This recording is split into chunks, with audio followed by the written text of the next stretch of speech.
question du loup, mais je vous propose quand même de rester sur ces espèces chassables. On a avec nous une chasseresse, hein, c'est comme ça qu'on dit. Oui. Christine Cavalera, bonsoir. Vous défendez cette nouvelle loi.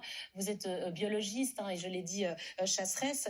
C'est vrai que sur la liste des espèces qui sont toujours chassables, il y a des espèces qui sont en diminution en Suisse. Pourquoi alors? C'est quoi l'intérêt de continuer à les chasser? Alors, je voudrais juste peut-être faire une petite objection par rapport à ce qu'a dit M. Kliva. La loi, elle n'a pas été proposée par les chasseurs, elle a été proposée par l'Office fédéral de l'environnement. Donc, je veux dire quand même, c'est quand même des spécialistes de l'environnement. Ça vient pas forcément ça ne vient pas des chasseurs. Par rapport aux espèces qui ont été mentionnées, le lagopède et le tétralyre, il y a des études scientifiques qui ont montré que la chasse n'avait pas d'influence sur les populations. Dans les cantons qui ont interdit cette chasse, les populations n'augmentent pas. Le lagopède et le tétralyre ne sont pas des espèces menacées, c'est des espèces qui sont fragiles, qui sont suivies. Chaque canton fait des effectifs et les tirs qui sont autorisés le sont parce que les effectifs sont suffisants dans certaines régions.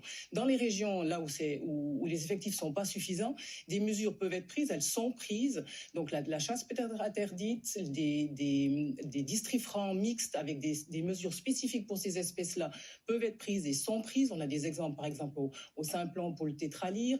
La période de chasse, elle a été retardée aussi pour permettre une certaine protection. Donc, quand les effectifs le demandent, des mesures sont prises à cet effet. Donc, vous dites, en fait, il n'y a pas de raison que ces espèces ne soient plus chassées. Non, il n'y a pas de raison, pour autant que les effectifs soient suivis, et c'est ce que demande la station ornithologique, c'est ce que font les services cantonaux de la chasse, avec les gardes-chasse, entre autres, avec éventuellement aussi certains chasseurs, pour avoir la population exacte, région par région, pour pouvoir permettre ou pas la chasse, ou permettre ou pas des mesures de prévention. Alors Christophe Kliva,